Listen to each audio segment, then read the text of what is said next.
It's just filled with water. Biscuit. There's the wind. Because again, quite a common fault where it's not serviced for a long time. Try to be positive.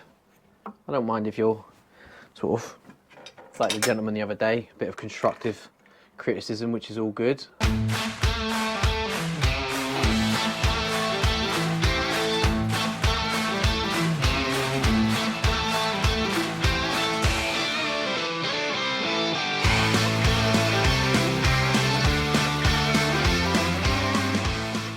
Going back to bed. Morning, guys. So just got in the car, just back from Easter. So it's actually a second day back from Easter. That was the first time that we completely shut. I needed a bit of a break from work and stuff. We only did emergencies for people that obviously give us a lot of work. And there was a little lady who called us who needed some help. So we did one call out. But it was the first time that I've actually closed, like put closed on Google. You know, the whole, auto reminder on emails, saying we'll shut till Tuesday. If it's an emergency, give us a call. It was nice to have a break. Sometimes that's needed. So today, back to today, we are looking at what we've got today. So let me have a look on the app. We use Tradeify, by the way. I don't know what everyone else is using, but I'll have to blur out the addresses and stuff. But Tradeify is really good. For example, you can get a map as well. So you can see on the map, I don't know if you can see that, but on the map, you can like sort of see where you are. So you can go, well, I'm going to go there, going to go there, going to go there. So we've got a couple of boiler services, and I've got to look at someone's central heating at the same time. They may want their heating flushed, like power flushed or something like that. Saying they're having issues with the bottom of the radiators being clogged up, not getting hot. So we'll look at that while we're there. So as you can see here, so like, the description's there on it. So, replace expansion vessel and PRV, pick up parts from City Plumbing. Okay, this me that's wrote that, or it might have been Apple that wrote that, and my wife who does the paperwork. But it's all in there, so it just works. So we've got that to do. I think that's on the heat line, I'm pretty sure. And then we've got a gas landlord check to do in Manchester or Salford. So, right, I'm going to go pick up some parts, and I will see you in a bit. Catch you there. Hey guys, so I can't record voice in there, so I'm just doing a voiceover, but you can see just then that they've got a room thermostat, but they haven't actually wired it up, which is weird. The woman thinks it's working, but it's not. So, yeah, so we're just going to replace this expansion vessel. We try pumping it up, and the pressure, obviously, it loses pressure, so we're just going to replace it. As you can see, it's a fairly simple one. As you see, got it out. Doesn't take 2 minutes to get that out. Actually, I couldn't get the bracket out, so I had to bend it, but got it in, all sorted. Also, when we do expansion vessels, we always replace the PRV at the same time. Yeah, also, something else that's pretty strange on this, that if you look, the boiler's at time is actually turned off, but yet it's wired up back to front. When you turn the boiler on, the boiler goes off, and when you turn it off, it comes on. So again, whoever wired this boiler is a bit of a knob, or a bit of a donut, being more polite. So we've now, sorry I couldn't get much footage in there, just someone's house and it's a tenant, so it's difficult. So basically we've replaced this expansion vessel here. So as you can see, an expansion vessel, if you look, shouldn't be filled with water, but you can see, it's hard doing this with one hand, you can see it's just filled with water.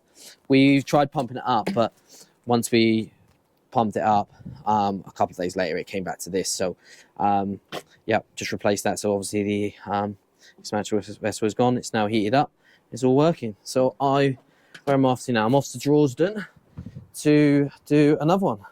I will see you on the next one. I might be the rise of the internet, by these voices. There just needs to be some kind of moment where... So I finished that one. Just a quick one, because we were talking about Tradeify earlier. Just want to say I'm not sponsored by Tradeify. I don't have enough subscribers to be sponsored by anyone, but there's another one that's really good, Payacker as well, but they're not quite, they've got the same uses. Like everything you do in life is a compromise. So if you have 10 requirements for anything, say this job, Tradify hit, say 8 of them, where Payaka only hit, say 6 of them. So, you know, there's a few others as well. But with Tradify is also a lot cheaper. I think Tradify, I think it's like 20 quid a month. I think something like that. But like, I'll blur out the documents. But as you can see on here, so I'm done. So I open the job. And you can see that we've got different statuses. So currently it says booked in. I don't know if you can see that. And then you just click it to need to invoice. So that now it means Apple will just invoice that. Obviously, we'll blur out all the details so that you don't know what it is. But yeah, and obviously you got all your quotes and all that. So, so how much I can make on that one? So we charged to change the expansion vessel on that one. So it was 280 quid. Bear in mind the expansion vessel's 100 and something quid. I think 180 quid, I think, for the expansion vessel and the PRV. So that's what we charged. And obviously there's a call out as well that we went out there originally. So that's what we charged. But yeah, it's all on there. So Apple then knows which one to invoice. So yeah, it's pretty good. I'm really liking that. If they do want to sponsor me, more than welcome to chuck me some cash. Could do with the cash. I will see you on the next job. Right, guys. So this is actually my last job today. So yeah, this is where we're at. So we're just going to service this bad boy here. So we've got a Worcester CDI, I'm pretty sure. Yeah, 42 CDI. I came out here a couple of weeks ago and the boiler wouldn't fire up. And so it was just going into lockout. So it would go flame failure.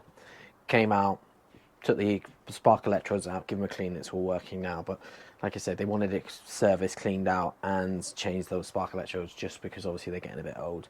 So, and then I'll show you in a minute. They're very sort of worn. So managed to get it working temporarily, and we've got some new spark electrodes. Also, always nice cup of tea, and my wife's gonna hate this. Got those biscuits, and I'm gonna eat them because I'm absolutely starving. Okay, so let's just go through what you get in the service kit.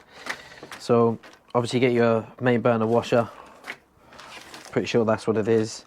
Yeah, so that's what you get there. Again, another burner washer. The main things are the spark electrodes, and on this one obviously it's combined, so you got your flame wreck as well.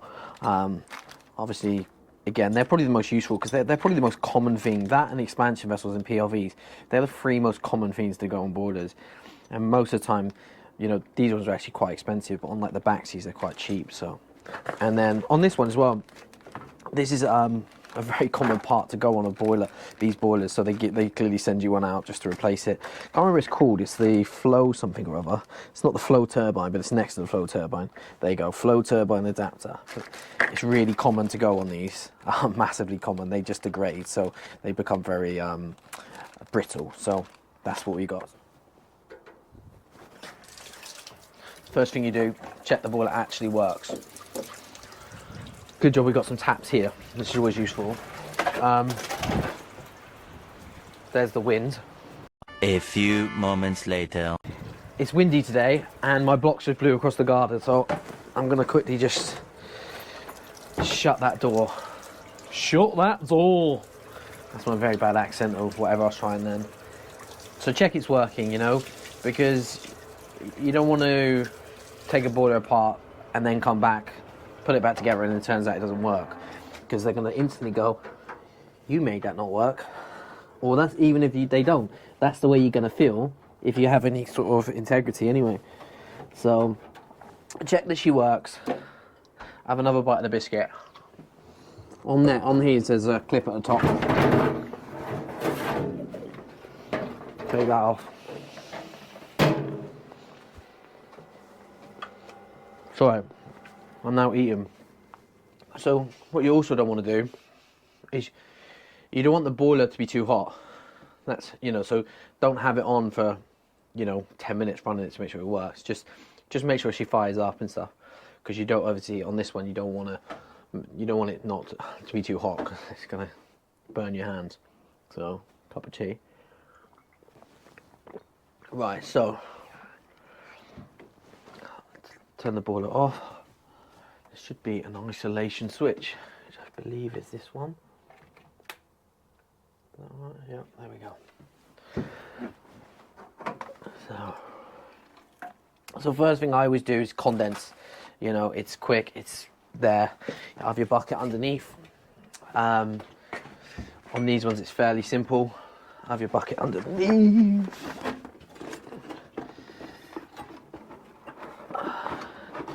Again, why do they put all the electrics right at the bottom? You know? Every boiler is the same.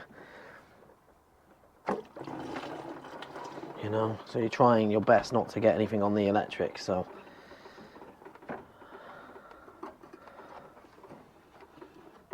Drop that in there. Put that down, bring that back round there, look. Okay, so you can see it's actually come out, but again, give that a clean out, you know. Because again, quite a common fault where it's not serviced for a long time. I mean, you can't see all the debris. Well, you can if I show you. You can see all the debris in the bottom. I don't know if you can see that, but all the debris that came out. So that builds up over time. That builds up over time, and then obviously stops the boiler working. So, and as you saw, a 30-second job to do. Okay, so that's the condense done.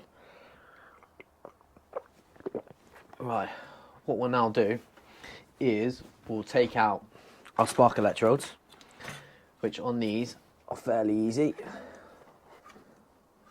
So take that out. Undo these screws. Oh, something that I have got, which I think I've showed you guys before, is magnetic tray.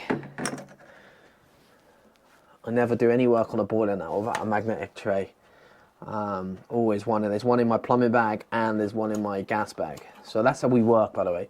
So we have basically two bags, one for plumbing stuff and then one for gas boilers and stuff. So I don't have to, you know, we've got sort of separate tools for separate jobs. So that's the old one, you can see. All right. So what actually had happened is on this one, it was the flame wreck that's gone. So we gave that a clean. As you can see, I don't know if you can see that, but it's quite worn. So what it was doing was firing, then going straight back out. So that was the issue with that. So that's the old one and that's the new one. So you can see, like, side by side, you can see the difference. If you see, I don't know if you can see up close, but you can see the difference in what they're supposed to look like. All right. Also, what happens is also these sometimes bend close together, so they don't actually spark. So that's also an issue. So we will put that back together.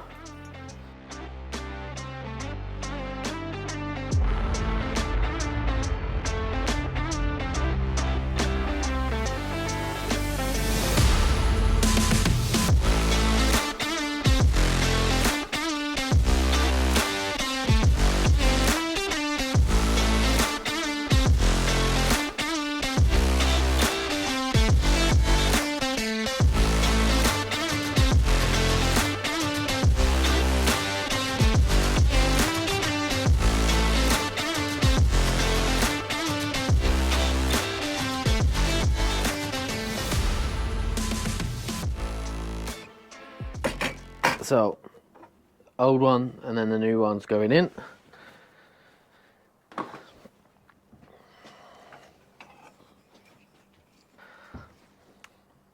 Hobnob, I'm not a big fan, gonna be honest.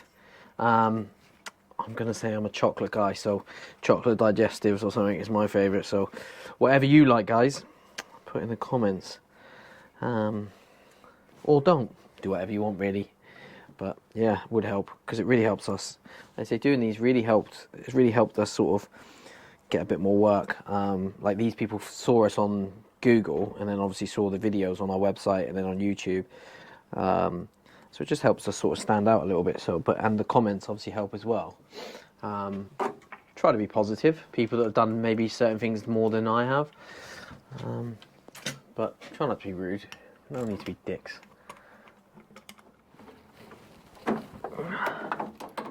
These have got to be one of the hardest boilers to service. They are an absolute pain. Those there, as you can see, it's really brittle now. So you can see, so we've clearly that's a common fault, so Worcester have put it in the service pack. So